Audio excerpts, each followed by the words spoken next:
Take a look around you right now. That stranger who just passed by, the colleague next to you, or even the person you chose to share your life with. You believe your meeting was chance, fate, or luck. But what if I told you that in the architecture of reality, chance is a calculation error the system doesn't make? We grow up believing we are separate islands, bumping into each other in an ocean of chaos. But an advanced processing system doesn't play dice. It works through flow optimization. Why would the system waste energy connecting you to someone who has nothing to do with your internal code? It makes no sense. You don't find people. You find compatible frequencies. That person in front of you isn't there by accident. They were synchronized with your field of vision because their traumas, fears, or desires vibrate on the exact same note as yours. The system groups consciousnesses with similar patterns to save processing power. This is why you feel like you're always living the same argument, just with different faces. The stories change, but the resonance script remains the same. You aren't seeing the other person as they truly are. You are seeing the version of them that your own code attracted to the surface. Imagine reality as an infinite radio station. If your internal radio is tuned to the frequency of insecurity, the simulation as algorithm will place in your path exactly the characters who know how to play that song. The person does have a life of their own, but the face they reveal to you is shaped by your interference.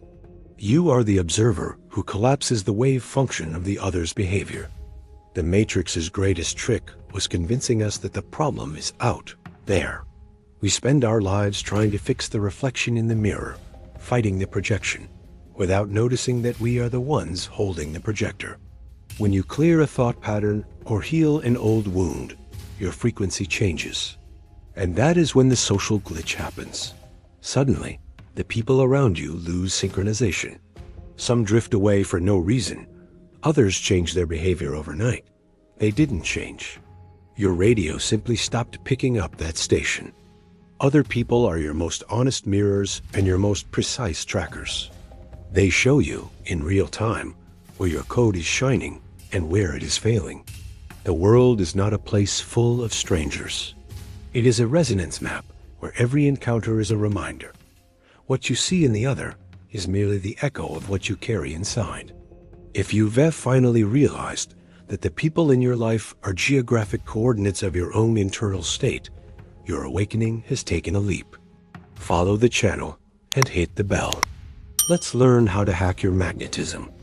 Now, stop and think about the last time you had a casual encounter that changed your mood, your day, or even your week.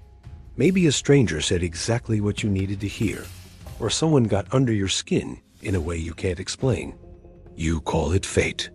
But in the architecture of reality, chance is a flaw the system doesn't allow. What happened? There was a magnetic convergence. The simulation doesn't need to create 8 billion independent minds to surround you. It only needs a mechanism that places the pieces that fit your internal puzzle in your path. If you are carrying an invisible weight of guilt, the world around you suddenly populates with judges. If you are vibrating at the frequency of fear, the people you meet become threats. The system is not punishing you. It is merely reflecting, with mathematical precision, what you emit. But why does reality try so hard to keep us in this hall of mirrors? The answer is simple and disturbing: to steal your attention. While you are busy trying to convince someone you're right, or suffering from a hurt caused by another, your consciousness is locked inside an emotional labyrinth. Interpersonal conflict is the greatest energy drain in existence. When you argue with someone, you aren't questioning the matrix. You aren't looking for the exit. You are just trying to fix a distorted reflection in the mirror, without realizing the smudge is on your own lens. Others act as the guardians of your perception.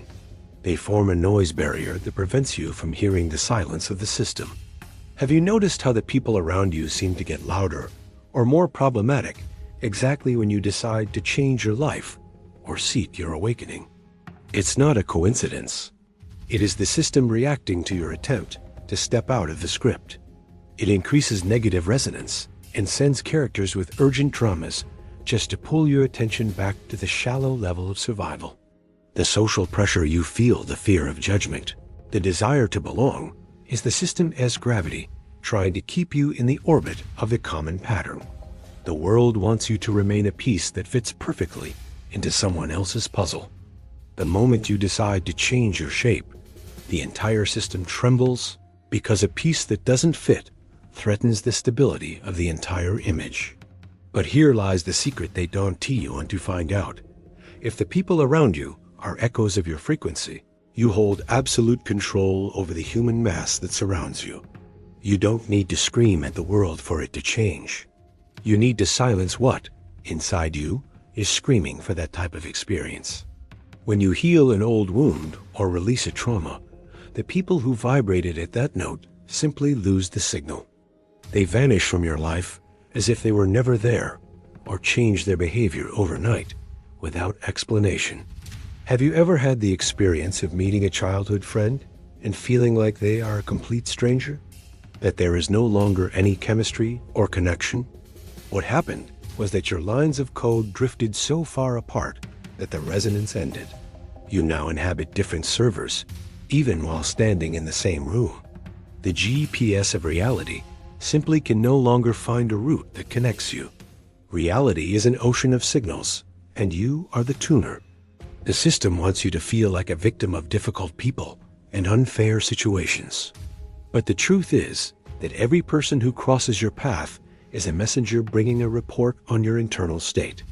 They are merely playing the role that your magnetism demanded of them. How much longer will you keep watching the same play, complaining about the actors, without realizing that the pen writing the dialogue has always been in your hand? The other is not your enemy.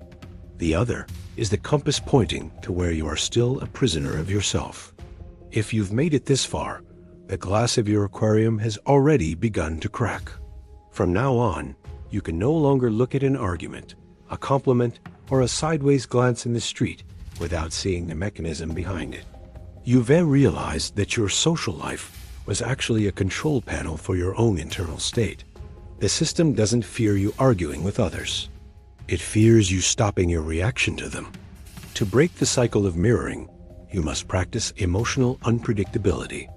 The system expects you to react to hate with hate, to lack with attachment, and to judgment with defense. The moment you look at the other and realize they are just a frequency sent to test your stability, the mirror loses its power.